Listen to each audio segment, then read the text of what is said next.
What's going on? We are very, very live from New York City right now. My name is Kevin Kenny. This is the Build series, and our guest today, I was going to do a big intro, but I feel like we've already built a nice rapport. Bea Miller is here.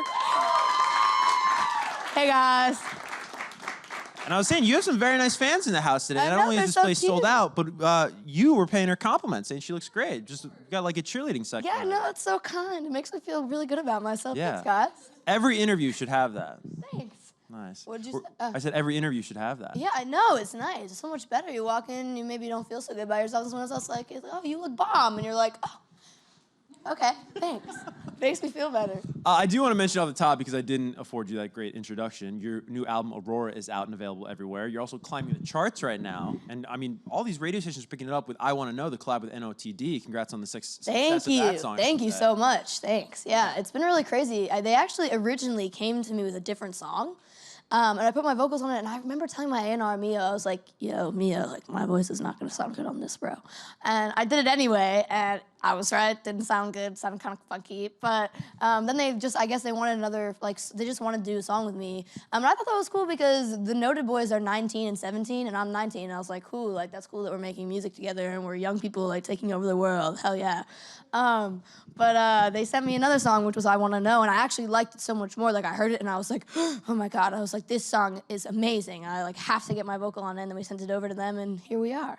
Wait, so when somebody, this is so interesting to me. So when somebody like them, they send you this song, and you're not really that hot on it, but you don't want to offend them, right? So you lay down the vocals. Do you say, like, hey, like, if you've got anything else, you know? Well, I didn't say, it wasn't even, like, the song was good. It wasn't as upbeat, but it also, like, didn't sound good for me because, like, where it was being sung was kind of like, most artists have, like, you have, like, a break where, like, you kind of transition from, like, your chesty, like, heavy voice to, like, your head voice. And if it sits right on your break where you're singing, then you can't really decide if you want to place it up here or down here, and so then it just sounds kind of weird. I don't know if that makes any sense. No, those are very technical terms. Heady voice and well, chesty it's like your head voice. I say heady because that maybe is a little easier, but... Well, no, I mean, good on you, though, because to be that self-aware, because I think some artists maybe aren't, and they try to do things that aren't right for them, but it's good that you're sort of in control and you have a good... You're like A&R in yourself. It's nice. Thanks. But there's so much to talk to you about. You've had such a journey, really, from February 2017 to February of 2018. You released all the EPs last year, and then Aurora, of course, came out, you know, God, now almost 2 months ago, I guess. Just like my face. I know, there you are, in a bath. What is that, by the way? Is that milk? It is milk, and it was also freezing cold, and there were, I want to say, 30 men walking around, and, like, this was very see-through. Actually, originally, you could see my nipples in this photo, and I was like, hell yeah, but we had to edit it out. But I was just, like, walking around practically half naked around all these grown men, and it was just kind of a weird vibe, and it was freezing cold. But, I mean, I really loved the photo we ended up with, so I feel like... It's a beautiful cover shot. All right, thank you. Why does the water always have to be so cold when you're shooting things? Like, I know a lot of bands talk to me about music videos where there's rain and stuff, and it's like they bring in a hose, and it's way easier than bringing in, like, some kind of heated something. So they're just like, here's a freaking water hose that we water our plants with, and now we're going to water you. With milk. Yes. Nice. It's really not a vibe. Well, you know, I talk about the journey from 17 to 18, and I talked to you last summer. We were talking backstage, like one of the weirdest conversations I've ever had with an artist. It was like a branded thing. We could only talk about coffee, but that was sort of like smack dab in the middle. It was really weird. Go look it up on YouTube. It does exist. Really weird. But you had a paddle. They give you a paddle. There's some game, but so weird. That was sort of smack dab in the middle of this journey, and I heard you say recently that that actually wasn't a great time for you last year. What was going on with you last summer? Last summer, I was having kind of a hard time because I was kind of transitioning into the person that I feel like I am now, and now I feel like I'm in a place where mentally I'm happy with myself, and I'm not so much in a negative place anymore like I used to be. But that was kind of like my transitional period, and I was also struggling because I had been writing like every single day for, I want to say, almost a year at this point, like every day in the studio, and I was really mentally exhausted. And I love writing more than anything. Like that, I think, is my biggest passion in my life, is writing music and expressing my feelings. But it just reaches a point where if you're doing it every single day for a long time, it becomes very exhausting, because talking about your feelings can actually be very like mentally difficult and kind of hard on you. And when you're doing that every day all the time, and it's kind of your job to just be like emotionally available at all times, it kind of takes a toll after a while. And I remember kind of asking my team for like a short break. I was like, hey, like, can I just go like a few days without writing, and at the time it was just like a whole situation where they're like, no, like we kind of really need to get these songs, whatever. And so I was going through like a rough time where I thought that I needed to take a break in my head, and then I ended up writing my song called Outside. Because I remember telling my team, I was like, all right, well, if I'm going to keep writing right now, I hope you know I'm just going to write about how, like, bored and, like, stressed out I am. And so I went and I wrote this song called Outside, and that actually completely changed my mentality and kind of my life, like, moving forward from there. Because I wrote a song that was basically about how I was struggling and just how every day just felt like kind of like a deja vu, and I felt very stuck in what I was doing and just kind of lonely and just stressed out. And the fact that I could write a song that I loved, that I thought was pretty good, and create that out of really feeling nothing at all, where I was like in a very like mentally weird place, the fact that I could still create something that I thought was really cool out of nothing re-inspired me. And then all of a sudden I started getting back into the studio and writing like the best songs that I think I've ever written, because I just like re-inspired myself. So I kind of talked to you the last time right around that transition where I was feeling a little funky and kind of uninspired and stressed out and just kind of like wanting everything to work and to happen and to move forward, and now everything is doing that. So we're past it and it's all good. Totally, and I'm happy you sort of put context to what I've been seeing in recent interviews. There's just this bold confidence that maybe you didn't have before. Like, you're so comfortable, you're sort of just like saying whatever the heck you want to say. Yeah. Which I love about Sometimes that gets me in trouble, but No, I know, because, well, you know, you talk to enough artists, and a lot of these people are very measured in their, you know, commentary, and they like to stick to, you know, the quote-unquote talking points. But when you watch like a Bea Miller interview, as you guys know as her fans, it's like you really don't know what the hell she's gonna say. So it's really entertaining. I like and to it's keep the refreshing. people on their toes, Yeah, you know? exactly. Feeling this is a dangerous stage right now. But at what point during that journey did Sweet Little Unforgettable Things come along? SLUT actually came before I had that little weird like moment. It was like almost right before then. And oh, actually no, by now it's been a year, because I forgot that we've been releasing the chat. I'm a mess in my own head. But so we wrote that actually the summer before, and that was on a day that I walked into the studio that day, and I was here. I was in New York. It was the heart of summer. I want to say it was like August, and you know how it gets here. It's like miserable here in August. It's like 95 to 100 degrees and humid, and you just feel like the air is like wrapping itself around you, and it's terrible. Very And so I was descriptive, just, yeah, thank you. Thanks. I just really wanted to make you guys feel that. But I was just wearing like a little skirt and like a little bodysuit, and I was just trying to wear like minimal clothing because it was hot. Like most people do that. And the scoop back had, I mean, the bodysuit had a scoop back, so you could like see if I wore a bra, like you would have been able to see the straps. So I was like, ah. And I don't wear a bra really anyway, which is kind of ironic because I'm wearing one now. That never happens. But normally I don't wear one anyway. I have small boobs. It doesn't really matter. And so I was like, oh, I'm just not gonna wear one and whatever. You could see the outline of my nipples, kind of, in the photo that I posted, because I was like, oh, I look cute in my little skirt. Let me post a picture. And women have nipples. Surprise, everyone. Like, wow, like, shocker. And so I just posted a picture, and it was not by any means inappropriate. And I just saw this girl comment something along the lines of, you are such a slut. How dare you like encourage your fans to dress this way? Like, I'm so disappointed in you, or something like that. And I was thinking to myself, first of all, girl, come on. Like, as another woman, you should know that not all women need bras, and it's actually more uncomfortable for some of us to wear them. Second of all, why can't you just let me live my life? Like, I literally did nothing to personally affect her, and she made it her mission to like make me feel bad about myself. And I was ranting about it to my co-writer that day, Steph Jones. And she, I guess, was on Urban Dictionary while I was in the middle of my rant. And she pulled She was up, already on Urban Dictionary, just hanging out? Oh, yeah. She was just like, while I was, because when I rant, it's just like not even worth listening to me, because I'll just keep going on and on and on forever and repeating my same point. So I was just talking, and she pulls up, and while I'm in the middle of talking, she's like, hey, B, like, chill for a minute. And she shows me her screen, and it says Sweet Little Unforgettable Thing as like a definition for slut. And I like, my eyes were like, I was like, Steph, like, we have to do something with this. And so we basically just wanted to take like my negative like frustration, like kind of feeling bad about myself because of this other person, and we wanted to take that and turn it into something positive for other people and for other women. And I just feel like all the time women get called something that they're not just because they're being comfortable in their skin, and for some reason that offends people, which it shouldn't. I feel like we should all just live and let live, live, and as long as people are not doing something to physically, like personally hurt you, then you should just leave them alone. Totally. And so I kind of wanted to write a song to where if a girl was feeling good about herself and posted a picture and was feeling really confident and happy, and somebody tried to drag her down and put a label on her, that maybe she could listen to my song and kind of like uplift herself with that. Like, fine, if you're gonna call me a slut, then that means that I'm doing something that's unforgettable to you and that I'm standing out. So I feel confident. And the video is really cool too. I love the video, kind of like a vintage Thanks. 60s kind of vibe going on in the video, a bunch of cool models in the video along with you. But I actually went back and I tried to find this famous post. And what, you deleted it? I recently went through kind of a weird thing where I removed all my photos. Was on this like a Instagram. last summer thing? No, this is Okay. actually, I want to say, like 2 months ago, like right around when I put out my album, I was like, you know what?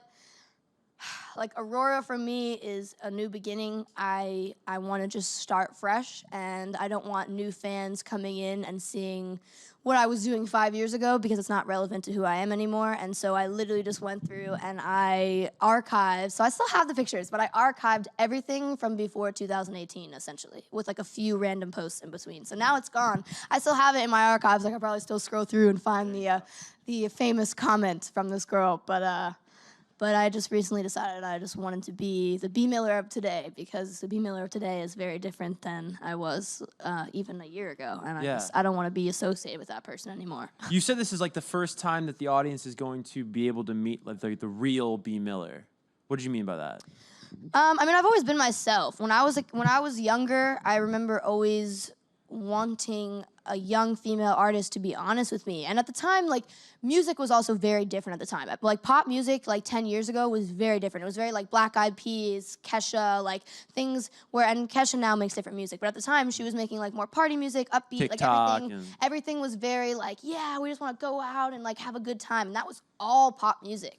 And I couldn't find any young women who I felt like, until Demi Lovato put out Skyscraper, and that kind of changed my life. But for the longest time, I was like the Hannah Montanas of the world and the whatever that would just sing about happy, good times, which was fun when you were in a good mood and having a good time in your life. But when you were feeling down, feeling sad, or going through something that was hard for you, it was very alienating to listen to all the music that everyone else was listening to, and everything was about how happy and exciting everyone's life was. And then it made you feel very alone. And I always was looking for like a young woman who I felt like would be honest with me and talk about the happy things, but also talk about the things that kind of suck. And so I've always wanted to do that, and so I've always kind of made it my mission to be truthful in my songwriting and in my interviews and on my social media accounts, and just kind of tell my fans what's going on in my life. And I do feel like a lot of them are close in age to me, and I feel like we're experiencing things at the same time, so it's important that I say, like, just because I'm living a different lifestyle doesn't mean that I don't have the same feelings and problems and experiences in that sense. And so I feel like I've always been really truthful and really like myself with my fans, but only recently do I think that the person that I am is someone who is easier to look up to, I think, if that makes any sense. I think for the longest time I was in a really weird mental place, and my honesty maybe almost was too much for people, and it was almost just like I was very glass half empty for a very long time. And so when I got the opportunity to write my record, because my first album, I didn't get to write on it very much. I was 14, I was 15. It was like, I didn't really know what I was doing. And so on this album, I was really determined to like be like, here is the new Bea Miller. Here's who I really have been inside for so long. And I finally like found her and like could bring her out. And I just wanted to be able to sit down and write truthful music and talk about happy things that are good, but also talk about things I'm experiencing that are hard for me, so that maybe it could help somebody else feel like they're less alone, because that's what I was always looking for. Yeah, it's and I say this endearingly. It's sort of a confrontational pop record. You know what I mean? I don't know if you think of yourself as pop. Maybe I'll just call it a record. You know, it's a confrontational record. There's like from the anthemic SLUT to another one that I like on here called Mother Love. Yeah. Where you're kind of putting dudes on notice. Oh They're yeah. high Oh yeah. fiving. You guys like that song? Oh, good. That's one of my favorites.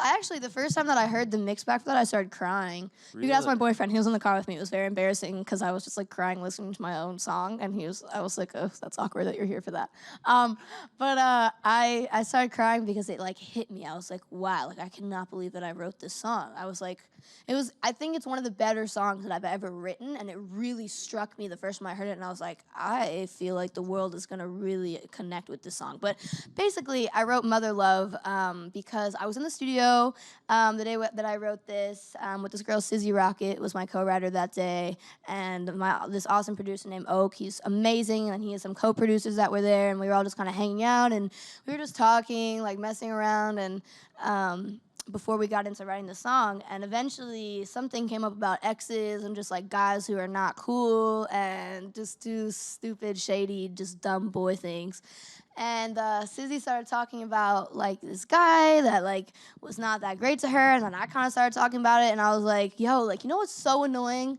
Sorry if this is inappropriate, everyone. But you know what's so annoying? When a guy texts you and he's like, hey, baby, like, I'm gonna do such good things for you tonight. Like, I'm gonna rock your world, whatever. And you're like, okay, dude. And then he comes over, and then he basically is there for 2 minutes, if you know what I mean. And then he has a really good time, and then you're not having a good time, and you're like, okay, what about me? Like, I'm trying to have a fun too here, and it's really all about him.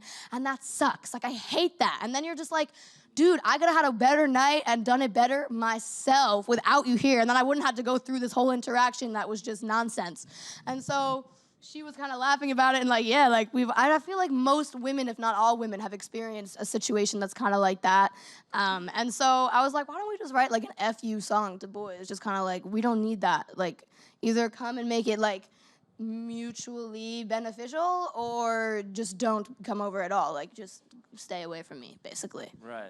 So, sorry, everyone. So shout out to all those boys that do that. Exactly. I just wanted to expose them, and I wanted to write a song that girls could sing and like at them and be like, yeah, like screw you, guy, because that's a good feeling to be like, yeah, we don't need you. You get something that I feel like a lot of artists forget as they go throughout their careers, is that you are empowered as an artist to put things out and create things in the world that aren't there, that you wish were there. You know, so now this anthem's there. Right. SLUT. I'm trying to not say the actual word. That is there, and it's cool. And of course, it's resonating with people like we have here in the audience today. And speaking of these fine folks, we will get to your questions and answers right now. So where's the first one going to come from? Right there. Hi, B. Hey, how are you? I'm good. How are you? I'm good. It's been a while. Where you been? Where you been is the better question. True. What's up? What's your question? Okay, so, well, as the interview was going on, you were talking about, like, this new Bea Miller, and my original question was going to be how, when the first album came out, you said you weren't going to tour for it, you were going to wait for the second album and then perform songs from both albums. So now hearing your side about, like, this new Bea Miller, which, congratulations, I'm so happy that you found yourself. Thank you. Will you still be performing like the old classics whenever you do go on tour? Yeah, I mean, as a fan of music, I really, really hate when I go and see somebody and they're like too cool for their like original single that kind of like made me get into them in the first place. I understand from an artist perspective, it's kind of annoying when like you feel like you're making new music that's better and you love it more and it's more who you are and like in that moment. But at the same time, as a fan, I understand like, okay, I get frustrated. Like, say I went to go see The Neighborhood and they didn't sing Sweater Weather. Like, I love all their songs even more than that song. But if they didn't sing that one, I would kind of be like, really? Like, really, guys? Like, you didn't sing the one song that we all wanted you to sing the most.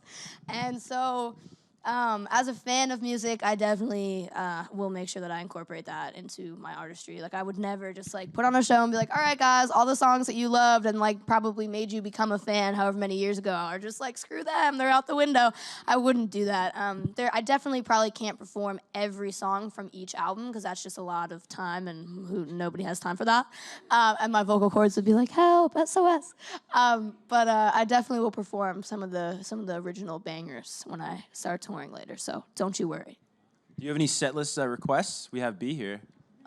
Dracula. I'm sorry. Okay, that's a good one because I actually wrote that song. That was one of yeah. like the only songs on my first record that I wrote, so I got you on that one. Dracula was the biggest bop for me back in the day. Did you know that I wrote that on Halloween? Yeah, I know. I did.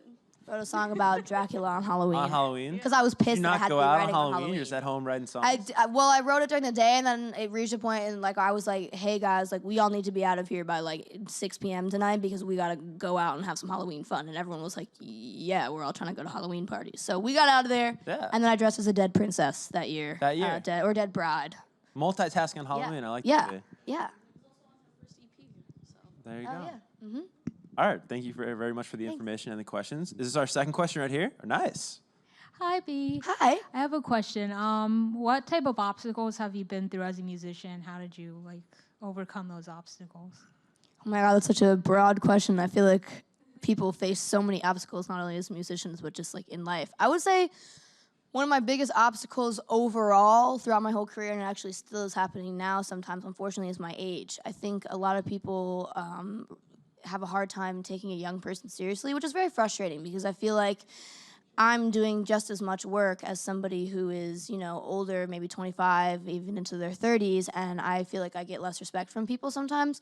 And not everyone, it just kind of depends on where you are, but I do feel like sometimes people kind of talk to me as if I don't really know what I'm doing, and I feel like that's very frustrating, and also sometimes I feel like it's because I'm a young woman. I don't really know, but it might be slightly because of that too, because I see young male singers sometimes getting treated with a little bit more respect, and that's definitely been an obstacle for me, just in terms of what I'm doing. And I think it's getting better as I'm getting older, and I hold myself a little bit higher, and maybe it's a little bit easier to take me seriously. But that is one thing that's very frustrating, is when you feel like you're really being professional and presenting yourself in a positive way, and people don't kind of receive that the way you want them to.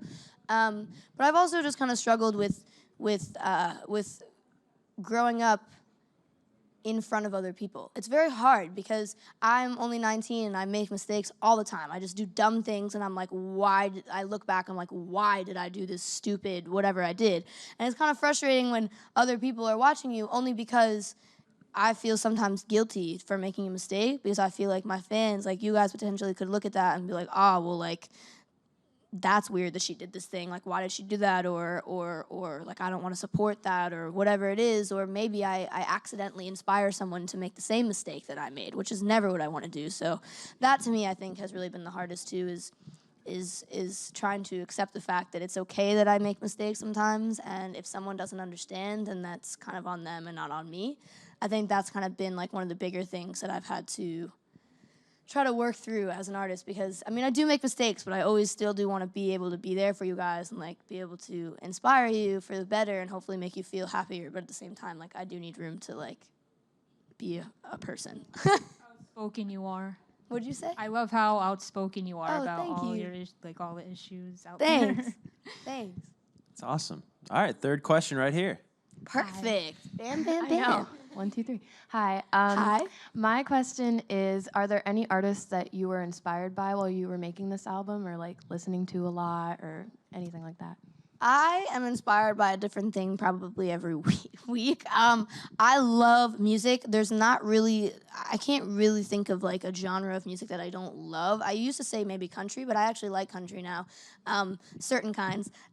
So I'm very inspired by different things all the time. I would say that, one week and that's, I think, why a lot of my music sounds different. Like, the production on Outside sounds very different than the production on Buy Me Diamonds, and the production on Buy Me Diamonds sounds very different than the production on Warmer or whatever else.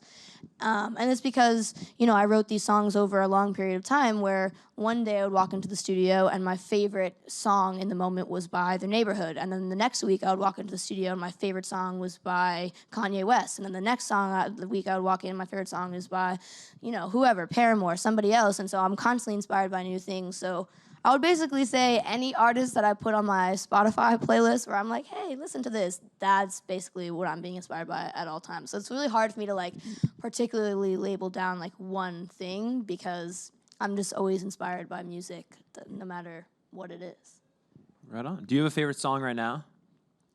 My favorite song right now is, I'm sorry I keep talking about The Neighborhood, but my favorite song right now is Too Serious by The Neighborhood. That's just like something that lyrically I feel like I can really relate to, so That's I cool. like that a lot. Did you catch him at Coachella? Were you at Coachella? Yes, I was. You were there, right? I'm debating whether or not I'm going to go next year, because I wasn't aware of some issues with Coachella before I went this year. It's just kind of hard when it's just like the one weekend of the year where all your friends are saving up all their money to come together and have a good time, and like I feel like if I stayed home because of political reasons, that I would really miss out on it and be sad. And but at the same time, I don't want to support something where. But I mean, Yeah. really, I feel like everything in like the world basically is owned by somebody who I don't really support the ideals of at the very heart of it. Yeah. And I don't even realize it. So I don't really know. But it was fun. Like physically being there and like seeing the artists was really very fun. physically fun. It was just very emotionally taxing on me because I was getting attacked for being there. And I was like, I'm just trying to have a good time. I'm sorry. Yeah, exactly. But I mean, it was good. It was fun. And Yeah. they were really, really amazing. The neighborhood, they killed it. And Miguel, the love of my life. And Miguel, wow, all right. Good enough. You didn't even mention Frank. You mentioned Frank in like every interview. Frank Ocean. Oh, Frank Ocean. Well, because Frank Ocean is my favorite artist of all time. And so I just don't even feel like it's necessary for me to bring him Yeah. up because I just feel like people know Just that. I just talk understood. about him all the time. Yeah. Yeah. That's awesome. Well, B, thanks so much for stopping by. Yeah, for Again, sure. the Thanks record for having Aurora me. is out and available everywhere. And also check out the new single. Great song. Again, climbing the charts and radio as well. I Want to Know with, I said their name wrong, NOTD? NOTD, they're noted. Noted. I'm such a grandpa. Yeah, no, it's all right. I didn't Those get it either. NOTD At first, boys? I was saying NOTD, but then I was like, no, it's It's noted. noted. That's cool. Dropping the vowel. Who has time for those? Right. All right. Thanks so much, B. And thanks for watching at home.